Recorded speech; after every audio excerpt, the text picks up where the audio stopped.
could start the next session, please. Gentlemen, ladies, and we'll sit down, please. It is a little bit early.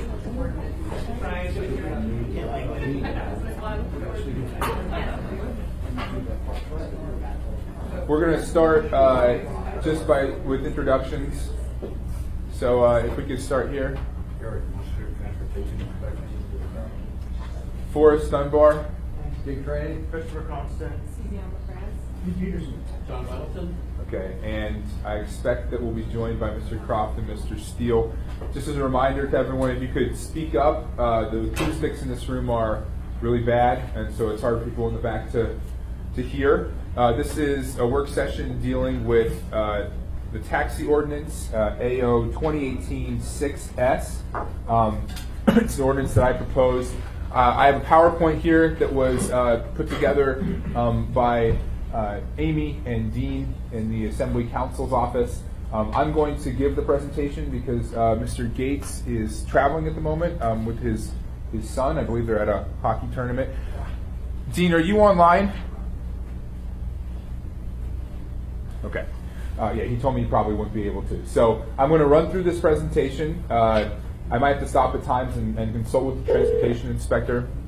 And then if there are questions at the end. The Council's office also put together an AM that accompanies this this S version, and it's available over there. You should all have a copy. We've been joined, for the record, we've been joined by Mr. Steele and Mr. Croft. The presentation I'm going to give is basically contained in this AM. So if you miss something, read this AM. The purpose of this AM and this presentation is to demonstrate the difference not between the first version of the ordinance and the S version, but rather between the original law and the S version, if that makes sense. I think that caused some of the confusion that led to the public testimony at the last meeting, because people were like, oh, what, sort of lost in the shuffle because there were so many iterations. And I want to focus on what will change in the law if the S version passes. So, everybody can see that. And you should also have a copy of the slides. If you have difficulty reading or if you want to take notes, everybody should have a copy of the slides. So, there are 6 sort of types of changes that are going to occur from current code to the S version. The first and arguably largest change is to the permit fees. So what's motivating this ordinance, again, is an attempt to allow the taxi industry to be more competitive, more modern. And to do that, we need to lower their costs. And one of the most direct ways that we can do that is by lowering their renewal fee, their permit fees. So you can see we're dropping it from $1,700 to $1,425. So actually here it says $1,850 or $1,950, but that has already been changed to $1,700 by the administration. I'm going to drop it further down to $1,425, and then also a partial year fee there. All right. I should say also this presentation had a lot more bells and whistles in order to compete with Mr. Falsey. Yeah. But I asked Dean to simplify it because I was giving the presentation. So, chauffeurs, that is the drivers, the impact there. So I'm hesitant to just read off the screen, but I guess I'm going to do that a little bit just because it's the easiest way to change things. So it removes certain requirements for physicals and certain kinds of training before someone becomes a chauffeur. And it basically makes it easier to become a driver. There's a variety of policy reasons for that. I think most people, you are tested in order to get a driver's license, and your quality of service will determine whether or not you were able to keep your job.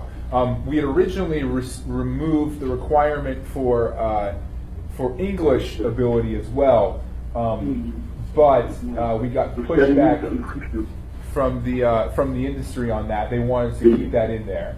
And we talked about this before. The transportation inspector works with folks that failed English tests, allows them to take retests, and we don't want that to be a barrier.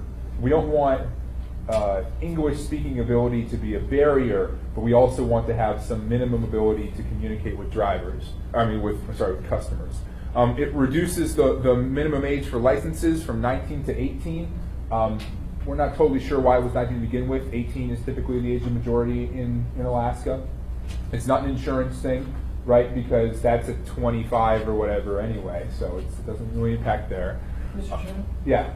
Can I just ask generally, so I can understand it, are we trying, is part of the goal, I understand lessening it. Yes. Is there a part of that goal that is trying to make them very similar to the state ours, but now the state legal requirements? Or is that sort of not?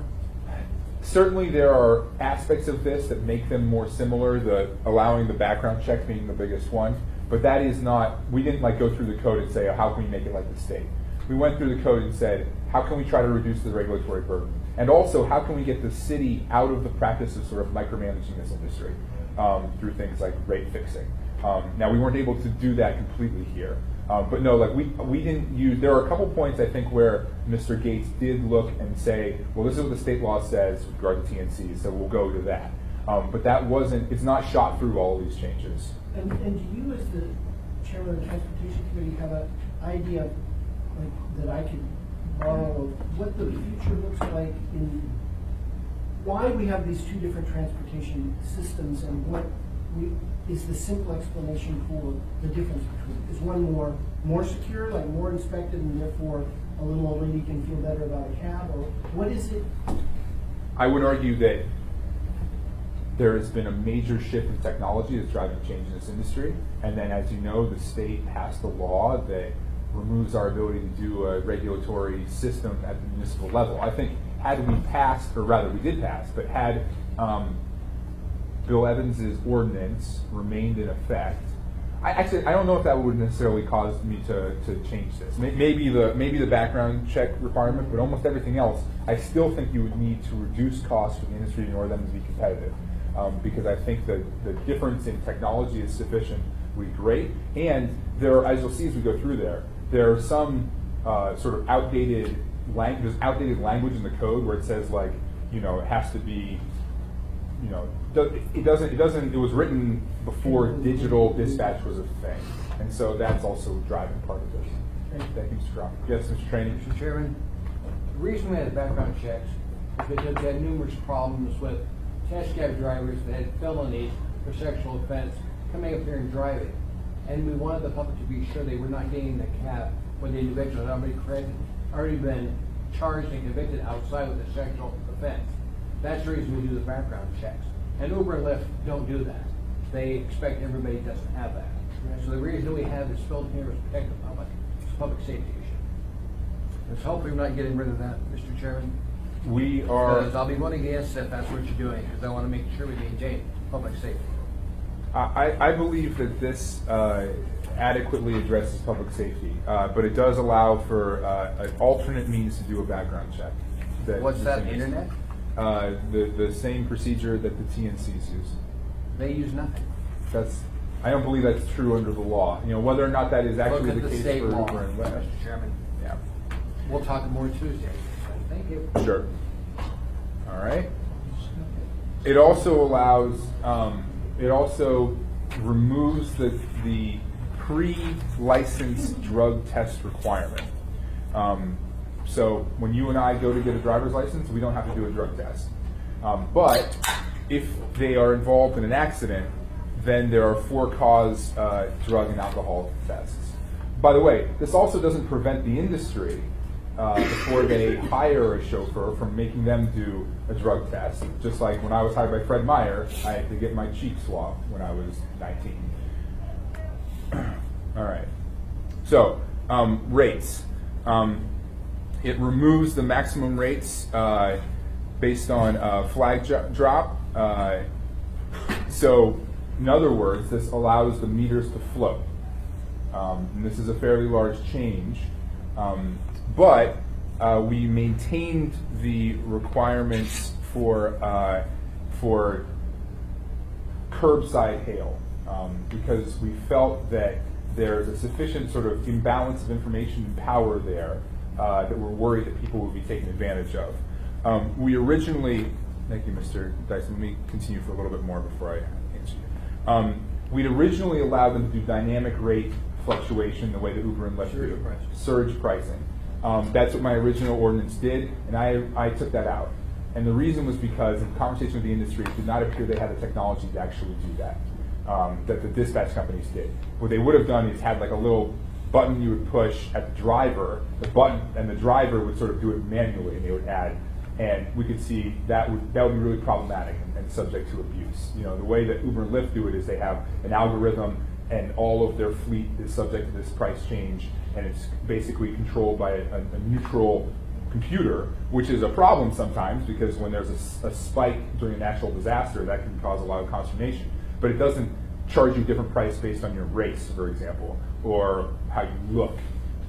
And there's a potential for that kind of, there was a potential for that kind of behavior if it was allowed to be controlled at the driver level. We didn't have the technology to monitor that. So we took out surge pricing, although we did ask the Transportation Commission to look into this and see in the future perhaps that it could be allowed.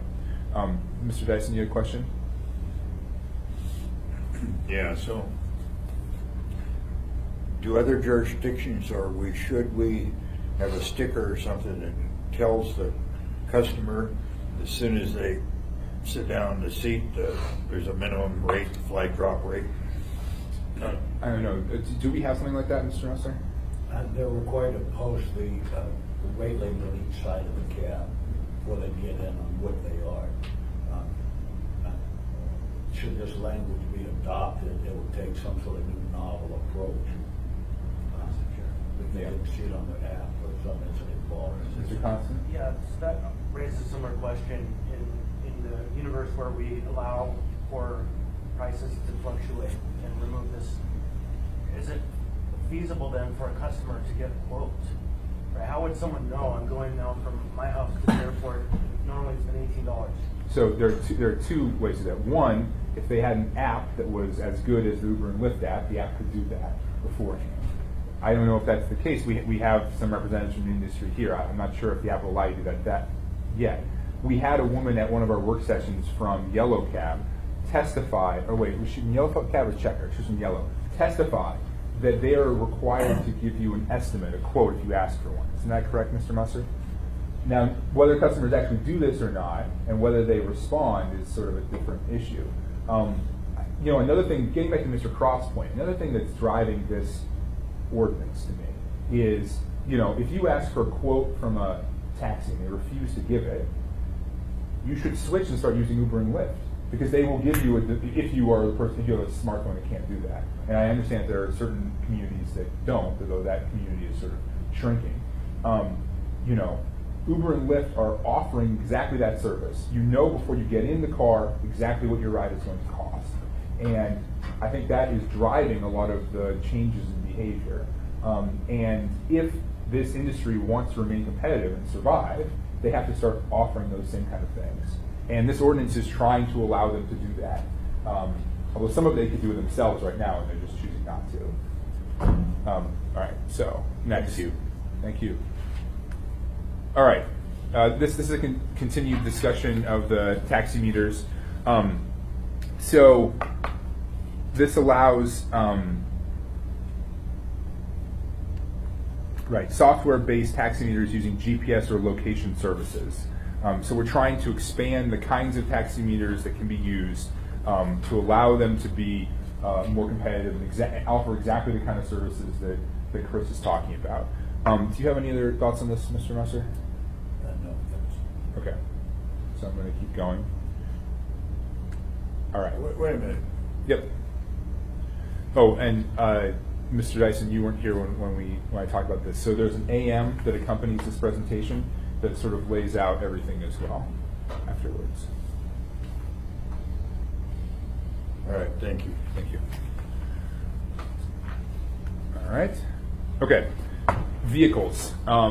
It changes. It changes the requirements for silent alarm specifications and marking and painting requirements. They still have to fit in. They still have to identify themselves as a taxi cab. They still have to have some kind of silent alarm, correct? But it changes some of the kind of, like I described as micromanaging. like it has to look exactly this way, or it has to be exactly this type of alarm. It allows them to have more options. The idling thing, where it says ads, is a big deal. Could you explain that a little bit, Mr. Musser, what the current system is and how this changes it? Ads for idling can be taken out of service on a month-to-month basis. Well, what that does is the cabs pay a subscriber fee. It's not the statement to belong to a dispatch company. It's a monthly fee set by the dispatch company.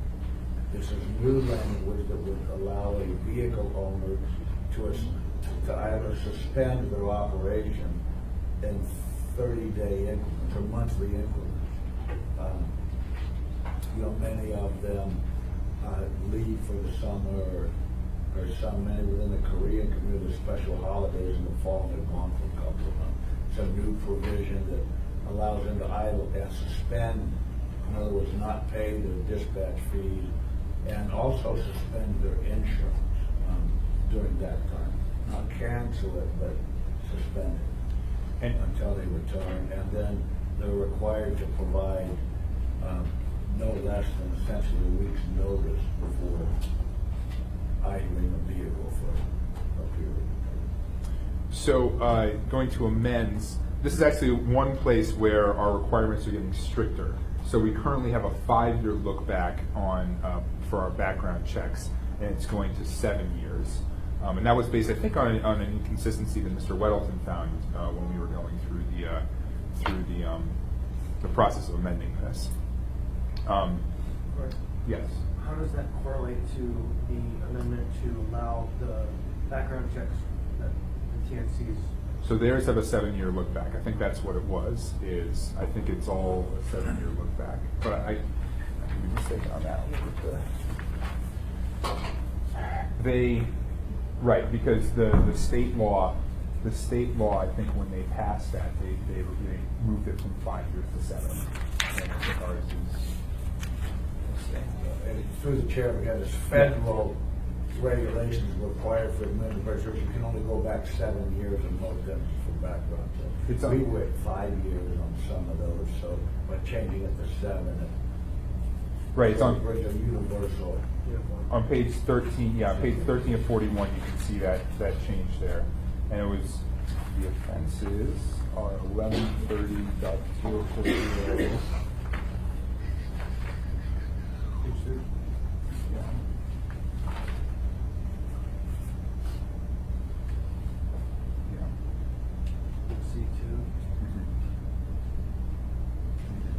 Yeah, and then also on page 27 of 41, there's also a change where it goes from 5 years to 7. So the inspections reduced to 1 annually. So I am reducing, this ordinance would reduce the number of inspections that cabs have to undergo every year. In some cases from 2 to 1 per year. Although it still allows the transportation inspectors to make spot inspections. Yes, Mr. Train. Forrest, going back to this, you said TNCs do this check now, back 7 years? I believe that's Do we know that's state true, law. or that's just somebody's thought? Do you know? That's what this, Do TNCs do a 7-year background check on for these crimes? Yes, they do. That's what that's the limit of their administrative authority to go back 7 years. Currently they do it. They currently do, well, the stated policy is to do this. and the state law is to do this. I mean, policy in reality, what are they really doing? Do you know? We have no way of assessing. Thank you, Mr. Chairman. So, Ms. Wing Pearson, did you have a comment? Yeah, I have a law in front of me, the chair is helpful. In the state law, it says that TNC may allow the driver to accept strict requests to the driver to the system if they have in the past 7 years been convicted of any of those number of offenses. So that is codified law. Yep. Mr. Chairman? Yes. How does the state run the check themselves, or do they have the people just swear, I'm not making the last 7 years on that? That is a good question. I don't know the exact answer to that. If you could find out for me, I'd appreciate it by Tuesday. Sure. Thank you, ma'am. Thanks, Mr. Chairman. Thank you. Yes, Mr. Dyson. Thank you. how do we decide what's a minivan and SUV, and why do anybody care? Eric, could you answer that question? Well, we do, through the chair, this has been a long issue for us.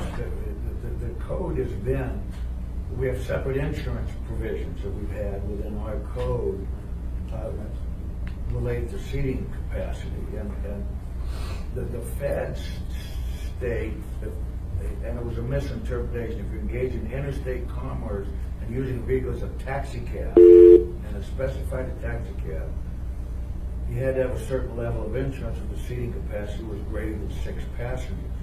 And that got into Title 11, and it's been a significant handicap to our cab operators that have minivans that are all built with 7 seats.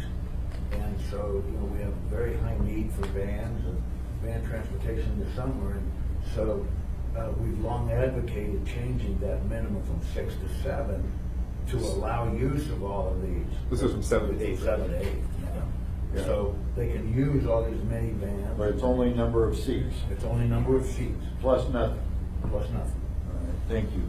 Thank you, Mr. This Dyson. is fascinating. Ms. Wynn-Pearson? Sorry to go back to the prior question, but I've been reading around the state law a little bit more, and the state law does require specifically that the TNC itself conduct a local national criminal background check to confirm that. So it's not the state's, the TNC itself. It's the TNC or a third party, which I presume means they could engage in outside company. It's like the Fox Garden hen house. Thank you, ma'am. Appreciate it. If the Fox could be very heavily fined for breaking the law. Yes, Suzanne. TNC.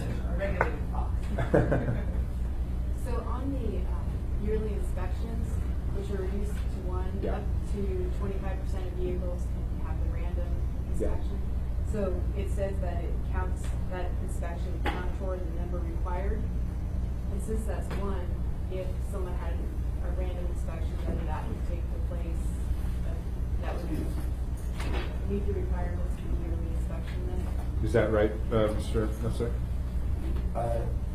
Page Let me 5. get we had tried to clean that up and just have it clear and just eliminate it. If you have less than 200,000 miles, 1 annual inspection, greater than 200,000 miles, 2 semi-annual. Which page is that, Ms. McCartney? Page 5, 11.10.080, A and then to B.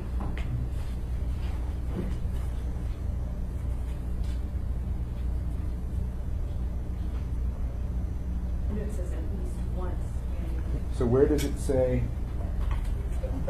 I see what you're getting at. So why, if they're all going to be inspected once annually, then why the random doesn't seem to make sense, right?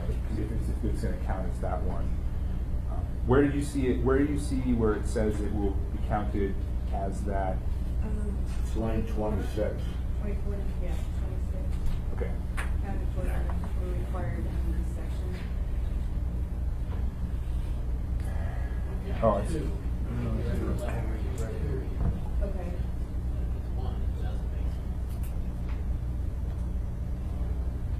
So if you only need 1, it could be a random inspection, but if you need more, it would count towards that. Yeah, if you're over 200,000 miles. Okay. Okay. But I guess her point still stands, because if you have to get 2, and you're randomly selected, but it counts for that for one of those 2, then it seems like you're in the exact same place. So what's the difference between the randomized 25% of inspections and everybody else who has to get inspected once or twice per year? Well, we've never enacted on that random inspection. We just do them Well, all. we've done it, we've just done all, and currently they've just been on a schedule, We've used the provision in code that increases into quarterly when they surpass 200,000 miles. Right. We do periodically we interact with them randomly all the time. Right. On a daily basis, just trying to check, but we never pull. So, I mean, is there an argument then that this should just be removed, that whole portion of code? I mean, if it's... It's simpler if you just said a random inspection resulting in a passing score. I think the problem is an additional, you're only looking for part 1, it's not really an additional. But if you just say a random inspection. So rather than being brought on a schedule, maybe they'll do a random inspection, and so it's not that it's additional. It's just that maybe it's done sort of off schedule, basically. Yes, Mr. Constant. No, sort through this question out after it, but on this topic. I'm sorry. Okay, I got you. Okay, I think that's something that myself and Mr. Gates and Mr. Musser should speak about perhaps on Monday. It's a good point, though, and maybe the amendment is as simple as what Ms. LaFrance and Mr. Welton are suggesting, or perhaps that part of the code should be removed if it's not being used. Mr. Constant, on a Yeah, different so issue? just to be the devil's advocate, because I've heard from someone about this. Sure. Why don't we, what's the benefit of continuing to consider the inspection process and not just eliminating it altogether? Well, there's a lot of reasons for that. As we've evolved into these vehicle inspections, because prior to 5 years ago, we found vehicles running with no airbags. They've been totaled in previous accidents and resurrected as cabs. They glue the steering wheel shut, and we catch them with bald tires with a tread worn all the time. Inoperable brake lights. There's a lot of valid reasons to maintain an inspection provision, on the vehicles and to check. Mr. Welton? I also think even TNCs, they limit the age of the vehicle and mileage. We don't do that here. This is like a replacement. I get it. I just want to make sure we at least talk about that so that, we have a straight face that we discuss it. Yeah, I mean, I think it's an interesting philosophical question. I mean, maybe we should just let the market handle it. On the other hand, you could analogize it to food inspection at a restaurant, for example. The market, we don't quite trust the market to provide that, so we do some inspection. It's sort of similar here. Mr. Peterson? Thank you, Mr. Chairman. I think we've got to be a little bit careful by reducing the inspections too much, because considering the economic situation that many of these cab owners are in, with their revenue down 40–50% or more, they might not be in a financial situation where they can do all the upkeep on their cab that they traditionally had done in the past. And so I believe if we eliminated inspections, we could find ourselves back to where we were 5–10 years ago. It was, less than stellar cabs on our roads. Thank you, Mr. Peterson. I'm going to continue with the presentation. So there are also a lot of changes to dispatch. So what's so difficult about this industry is that it's sort of fragmented. You have the drivers, the permit owners, and the vehicle owners, and sometimes they are merged. And then you have the dispatch companies, and Title 11 touches on each level of that. And so the final changes to this have to do with dispatch companies. So one of the big changes is right now their call center has to be located within the municipality of Anchorage. This would allow them to have that call center outside the municipality of Anchorage. Some of digital dispatch companies, for example, they might have it in Canada is one place that we've given an example. But we're still requiring them to have at least one physical office located in the state of Anchorage. So somewhere that Eric can go and say, you've got a violation or there's some kind of problem. There needs to be a physical corporate office of some kind in Anchorage. It also removes dispatch training requirements. And again, this is sort of that philosophical notion of us pulling back from the market and allowing the market to work itself out. If you call a dispatch company and that their person is untrained and doesn't speak English or whatever it is, in theory, you will stop using that dispatch company.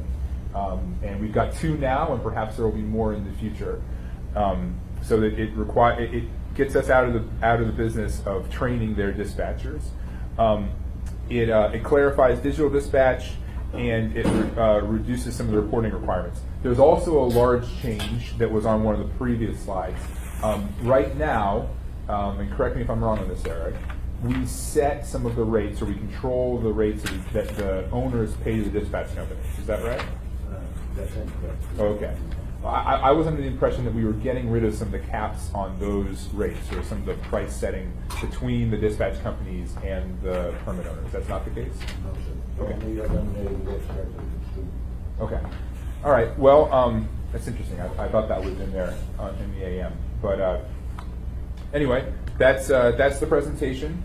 And so now I want to talk about this. I think Mr. Trainee has an amendment he wants to talk about. And yeah.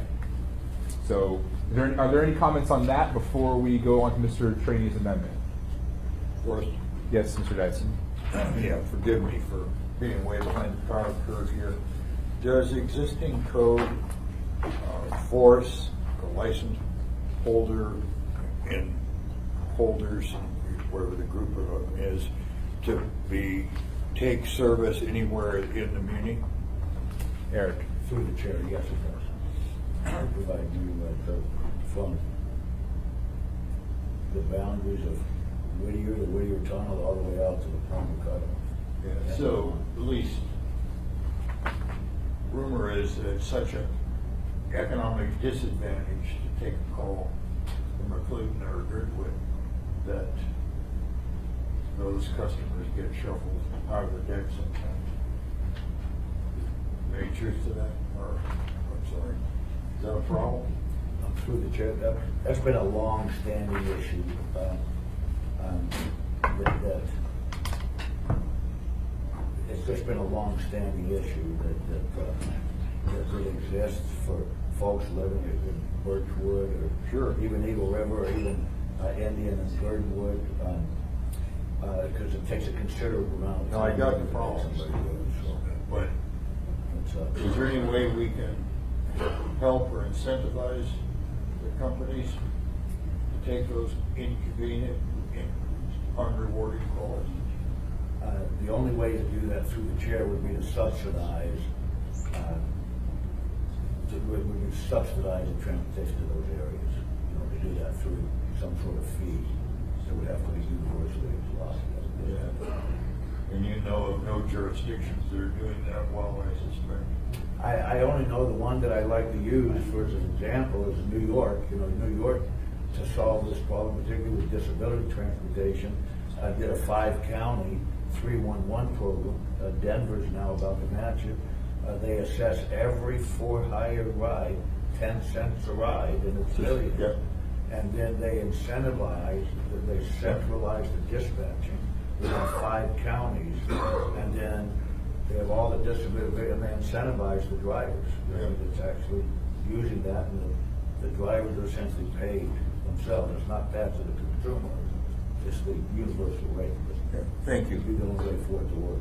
Mr. Welton? Well, you know, if we've removed the price fixing that we do, why can't they say outside of neighbors small, the rate is higher, so people will pay more, but they get a cap? I mean, we don't, can't we do, once we've taken off control of pricing, they can do what they want. Do you think that's true, Mr. Musser? I mean, could the dispatch companies charge higher rates to go out to Eagle River or Girdwood or wherever? Well, the code requires non-discrimination in the rates. And so you're now, I mean, you're implementing it with I guess it might be a discriminatory practice by charging someone more really because they live there.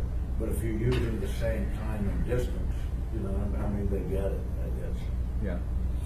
It's, I defer, ultimately, I defer that one to legal. It's a very legitimate thing. Fortunately for us, we've got some geographic things. Once you pass the Muldoon thing, there's no customers virtually until you get to Eagle River. Once you pass Potter Marsh, Right. there's hardly anything to there. You know, so Right. we could allow. I think we could figure it out. It's not what we do today, but how to do that.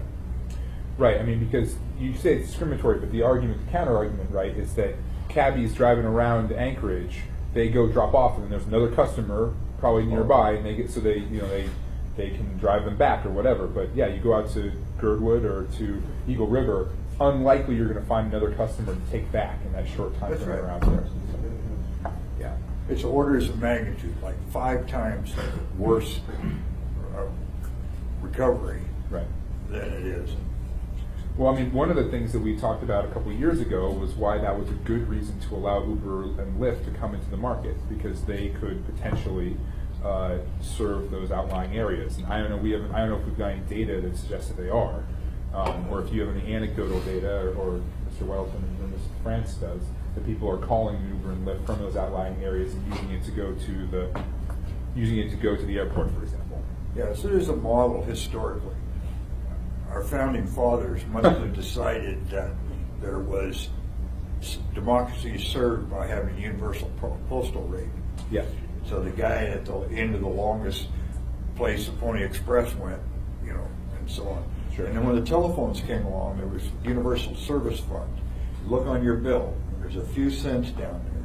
So then the people in the dense part of the city are subsidizing the last guy at the end of Eklutna Road, you know, but they all get the same rate. And it's just the kind of thing you're kind of talking about. You know, everybody pays some, and it helps to subsidize people in the hinterlands. All right.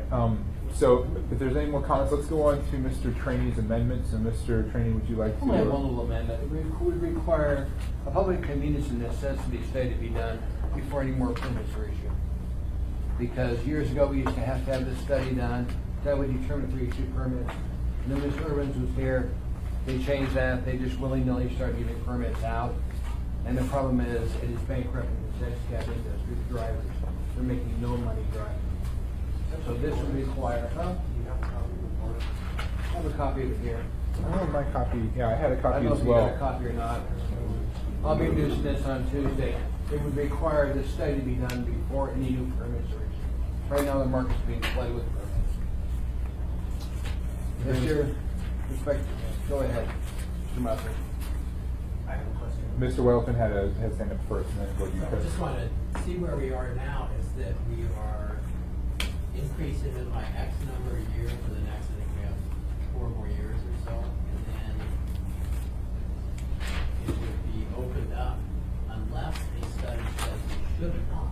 Is that correct? That's through the chair, yes, that's where the existing code back in twenty. So the default now is we are quickly approaching a time where it's just wide open. That's 3 more years. Right. So I think. Can I answer his question? Yeah. In the 3 years, the taxicab industries know what we get. Because Uber and Lyft are definitely competing with it. There's no doubt about that. It's changing technology. Oh, My I'm sorry, concern still is people that are out there barely surviving driving in cab. If we keep playing the market with permits, we're shoving a stick right through their hearts. We need to determine that's what we're doing. Mr. Constant? Yeah, so does the amendment allow for any applicants that are currently in the queue to be approved, or does it stop applicants that have already submitted paper to complete their application? We can adjust it right now. It would just stop any new permits to be issued. But we could adjust it. Yeah, because I think it wouldn't be fair to those who already have some kind of paperwork in to cut them off if they've already started. You know, I think it would be fair and reasonable if any going forward new application would be pending. Mr. Peterson? Thank you, Mr. Chairman. Well, it seems to me that if there are several cab companies and individuals who own cabs that are no longer profitable, it's only a matter of time before those permits are going to be coming up for sale. So I think there'll be plenty of permits available for sale, even if the municipality doesn't issue more. Thank you. So I want to speak a little bit to this amendment and to the point Mr. Peterson just made. So first of all, and I apologize for those who've been involved in this and know this story again and again, but there are 2 kinds of permits. I mean, there are more than 2, but there are 2 main kinds of permits, the non-transferable and the transferable. We've been selling non-transferable permits. Now, what Mr. Peterson is talking about is the transferable permits that used to be worth as much as $120,000, $150,000 because they could be bought and sold Secondary market. on a secondary market that we did not regulate, although we did. We acknowledged when they changed hands, but we didn't receive any additional compensation. And they paid the same renewal fee as the non-transferable permits, which are what we've been selling. The purpose of non-transferable permits, in part, was to allow drivers to purchase their own permit. Drivers who are often a little, maybe don't have quite the same economic resources and can't afford a $120,000 permit, but could buy this permit for, Mr. Musser, what was the sort of average price of the last batch of permits that we sold? Just under 12,000. 12,000. Now it can go down to the renewal fee, which is at the time was 1,700 already, or 1,700, and yet it's being sold for significantly more than that, which indicates that they still do have some value. Give me a second, Mr. No, Trainer. just call me when you get around. I will. So, Mr. Evans put forward an ordinance that tried to change this industry from a sort of closed entry, finite number of permits, the way you would do like IDQs or ICQs. Anyway, like fishing, when you only have a certain number of fish, and so you have to divide up the number of fish, to a more typical industry like coffee shops, where we don't cap the number of coffee shops. We say, open a coffee shop if you have the money to do it and you think you can make money. And you still have to meet the same number of health and safety requirements, but we're not going to artificially restrict the number of coffee shops. And that was the philosophical change that we voted for. And I think the vote was 7-4 back 2 years ago. Then, to add another layer to this story, the taxicab permit holders went to the people of Anchorage with a ballot initiative and said, no, let's go back to that limited entry system. And they spent quite a lot of money on that campaign. And the people of Anchorage said, I think by a vote close to 60-40, we want it to be open entry rather than closed. And what Mr. Trainey's amendment effectively does is reverse that portion of the ordinance and go back to a closed entry system unless this kind of study can justify raising the number. And so it's a very large philosophical change. And when I was putting together this ordinance with the industry, this is something the industry asked me to do many times. They're like, we want you to go back to the closed entry system. And I told them no, because I philosophically don't believe that we should restrict market entry in this way unless there is a compelling reason not to do so, like a negative externality associated with liquor stores, for example. And I don't see a negative externality associated with having more taxi cabs. So I said no, and I worked with them on other parts of this ordinance, but I would rather my ordinance not become a vehicle to reverse Mr. Evans's ordinance. So I'll get off my soapbox. Yes, Mr. Constant. Mr. Trainer first. Oh, yeah. Thank you. Since that's the losing side on that, you're wrong at the time. Mr. Musser, the last time we sold permits, weren't some of them turned back? I was told that some were turned back because there's no economic value to them now. Well, Did that happen or not? 3 disability permits were not renewed, and 1 regular legacy transferable permit was not renewed. So none of the new non-transferable permits that aren't disability, none of them have been turned back in. Or one has. One was this year, permit 85. But at some point in time, Eric, what we've got is we've got such a limited amount of people that need a ride. We're putting so many drivers out there, so many licenses out there. It's going to implode. They're not going to make any money. But again, we are not putting any drivers out there. We are offering licenses to be sold. If they don't want to be a driver, they don't have to purchase one. You sound like the same people that are down in Juneau when they saw a shiny object. They were ravens, and they started picking the shiny object up called Uber.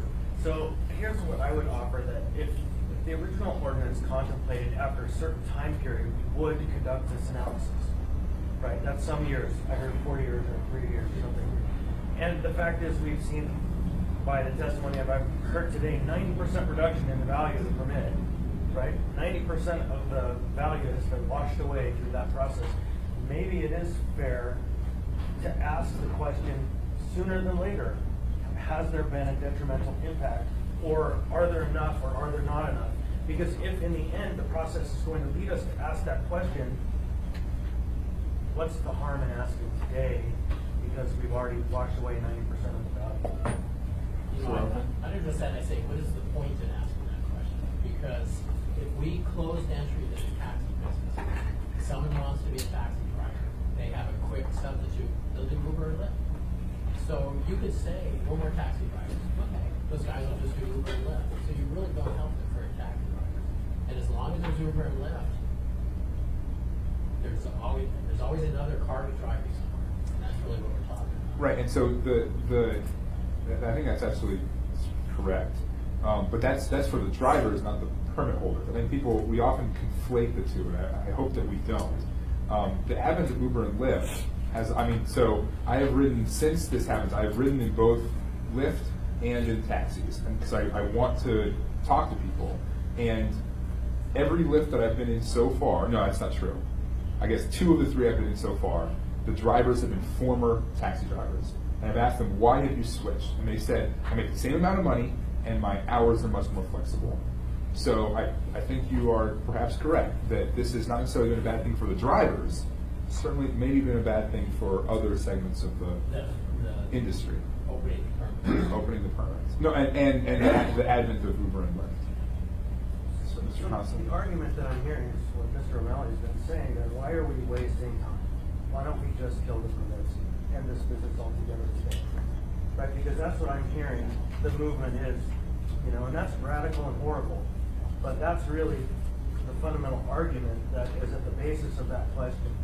Why don't we just do it? Because the inevitability of the question, unless, of course, there is some other data out there to show us that there's a value here and that we should be looking closely at what are the impacts.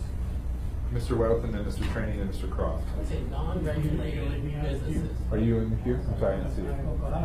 Oh, I'm sorry, I didn't see your hand. Do you want to, Mr. Steele? My point is just that. What we're doing is participating in the destruction of the cab industry. Uber was a new variable in the market. And if you oversaturate the cabs, nobody's making money.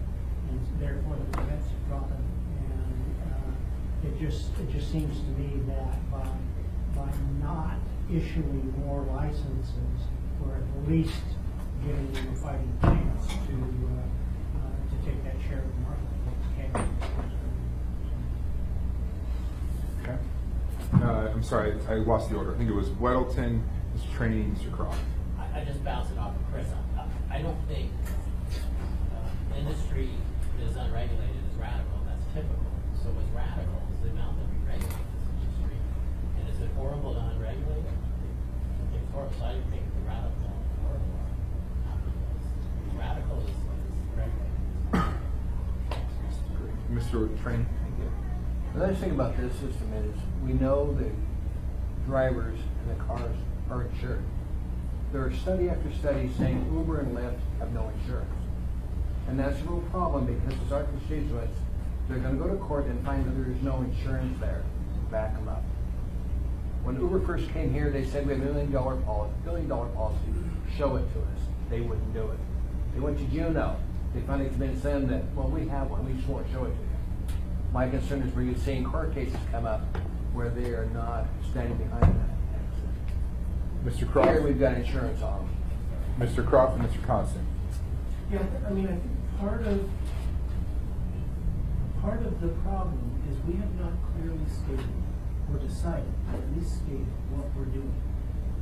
Are we deciding that this is an area we should not limit entry and therefore probably shouldn't regulate and let the market figure it out? Is it coffee stands? Or is it, alcohol and ambulances and other things that deserve limitation and regulation? And until we clearly decide what we want to do and say what we want to do, we're going to be stuck between these two things. Mr. Trainey's right that it's unfair unless you've decided to get out of the market, unless what we did in adopting Mr. Evans' thing is do a path towards deregulation. Instead of dropping them off a cliff, right, we allowed time for those who want to get out and for it to just do a smooth landing to a deregulated and not market-controlled system. If that's what we did, then of course we shouldn't go backwards. And we should probably do what Mr. O'Malley is talking about and eliminate all regulation, or at least anything that is in excess of a very bare bones, Uber kind of minimum. And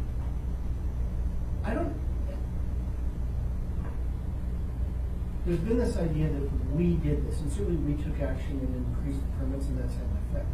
But it was something that was coming. And we also explicitly put some standards the Ubers and Lyfts. But the state took that away from us. This is a change in the transportation market. What we get to decide is, does it still make sense to have a limited and highly regulated additional transportation action? And I'm just coming more and more to the conclusion that it does not. And so we ought to keep to the path that has a soft landing, and what you drafted, which I really appreciate all the effort. I think it's ultimately, Mr. Chairman, a thankless task in that what they want is restoration of a monopoly. And we can't practically give it to them, and we're not wanting to anyway. And so everything else is going to be unsatisfactory by comparison. So, thank you, Mr. Croft. And Mr. Croft, I just want to respond to that a little bit before I get to you.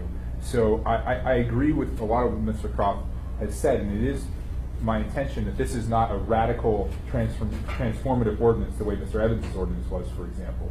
That this is, like you said, kind of smoothing a transition to a different system and trying to take some of the cost and regulatory burden off of the industry.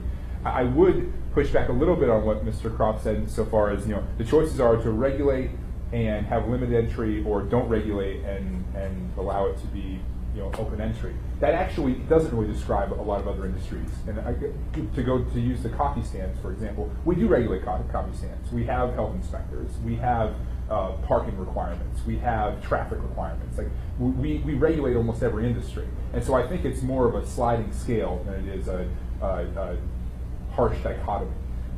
And what I'm trying to do is slide the scale a little bit more towards this being a market-oriented industry versus a very tightly controlled, probably among the most tightly controlled, ostensibly private industries in the city. We have Title 11. I don't know if there's any other industry that is subject to that huge section of code. Maybe someone could point me to, maybe alcohol or something like that. But what's that? Restaurants. Okay, well maybe restaurants as well. But restaurants is a good example because we don't limit entry to restaurants, right? We don't have limited entry on restaurants.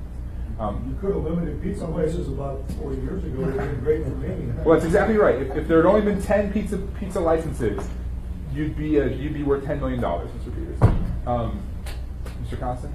Yeah, a couple of things. I think that the original bill wouldn't have contemplated a study, the original ordinance, if it wasn't something that was of value at the time, unless it was just patronizing, right? Unless, well, I guess we'll look at it. But I think that I didn't make up this idea of having a study. It wasn't just from this amendment. That it was after 4 years we would look at the impacts of this to know what it's doing. It's not simply to say that we have concluded that this industry is done. So that's one element.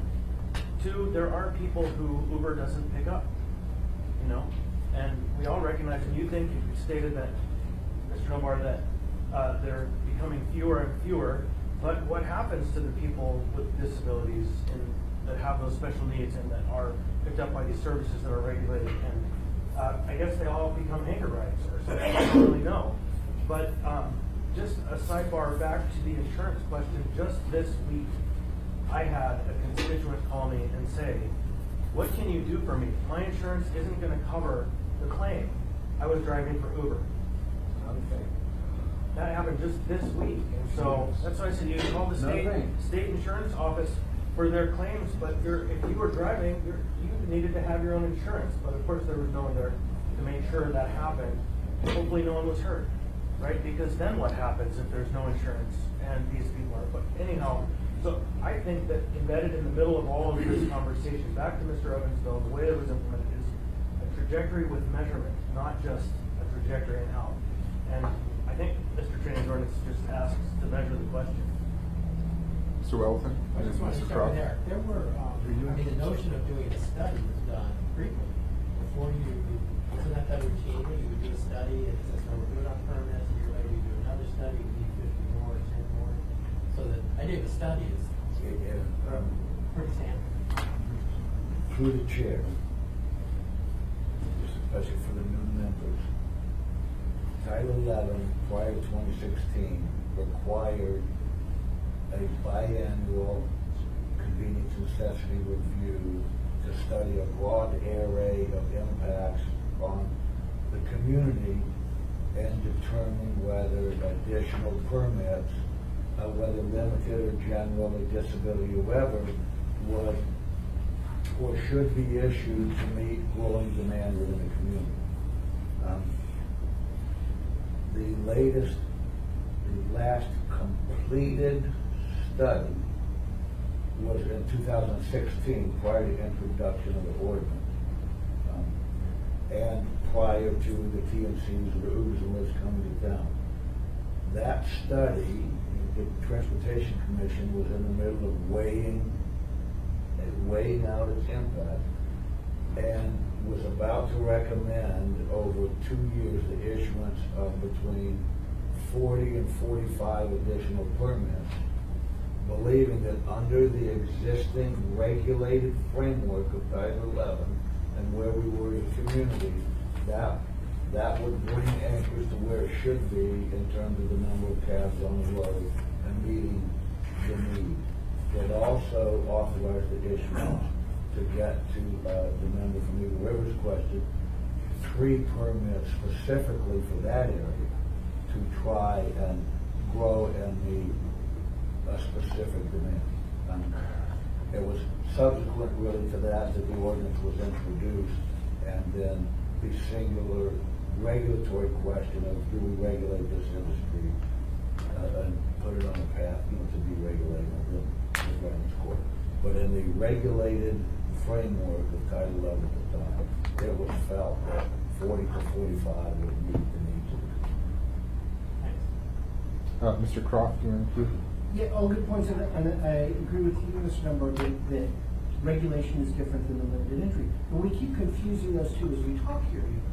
It's as though a coffee shop had a health problem, and we're talking about a limited amount of coffee shops. Those are two different things. I wish the state had allowed us to solve the insurance problem, and we could be having a discussion right now of, for everybody who does moving people around, do they have adequate insurance and how do we deal with it? They took a portion of that away from us. But we should be having are they protected? Are they healthy? What level of background do we want? But it then moves in ways that I understand too. Now let's go back to protecting the number. Either we think that this is something the market should decide, and people move in and out of being drivers based on whether they can make money and whether they like doing it and whose company they want to do. Or we should decide it needs to be a protected industry, and the cab owners and the coffee shop owners protected in that way. I don't think even if we protect them some more, it's really going to be that much protection. But this other thing, I don't think in effect we have the practical power to protect, and we should stop pretending we do. Now, the regulation I would like to be having, so we should continue to say what level of regulation is appropriate for these things, and what safety and the balance between the pain in the ass the regulation is and the safety it provides. And I wish we could have that whole conversation with Uber and a different insurance requirement and stuff. We're stuck with having half the conversation. But we keep slipping back to, and let's limit the market again. And I don't think we should, but I also don't think we really can in any way that's going to be very helpful. Okay. We have 5 minutes left. Does any of my colleagues want to say something? If not, we do have 5 minutes. If someone from the industry would like to speak on the 4 minutes on the S version. Oh, yeah, I would. I'd just like to answer a few of the questions. First of all, you were saying, questions of asking to see how the public feels about it. If people are buying $10,000 for a taxicab permit, that's asking a question. There is a need. And if they're driving a cab, there is a need. You're not really talking to the right people. I don't think you talk to anybody here who bought a permit in the last few years. We all seem to be doing quite well. They have a low overhead, and I think that's answering the question. Is there a need for a cab? If there isn't, they're not going to be paying $10,000 for a non-transferable permit. Flat out. If it's not money, they're not going to be driving. I'll call you back in about 10 minutes. Right there. What I'm talking about is we shouldn't be just talking about industry. We should be talking about customers and the municipality or taxpayers. I gave you all a copy of something over here in the river of the budget for the Transportation Inspector's Office. and it's just totally out of whack, $601,000. You don't even collect as much.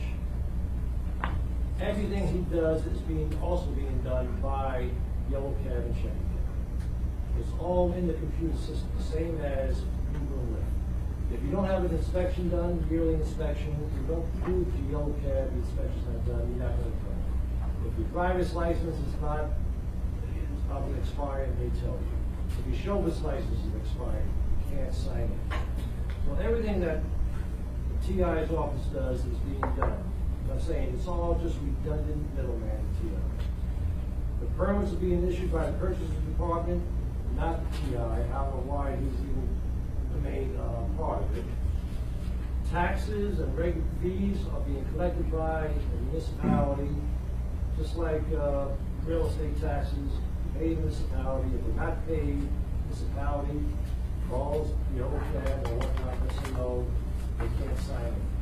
So it's all being done right now, and I think we really should look at the budgets of the transportation and just realize that we're way back in time. We're stuck in the past in the whole industry. And that's what, Checker and Uber and Lyft, or why they are growing and cab industry is shrinking. Okay. Thank you, Mr. O'Malley, is it? That was, yeah, Mr. O'Malley on the record. Would you guys, we have a minute here. Would you like to speak, or are you good? No. Okay. All right. I'm going to close this work session then.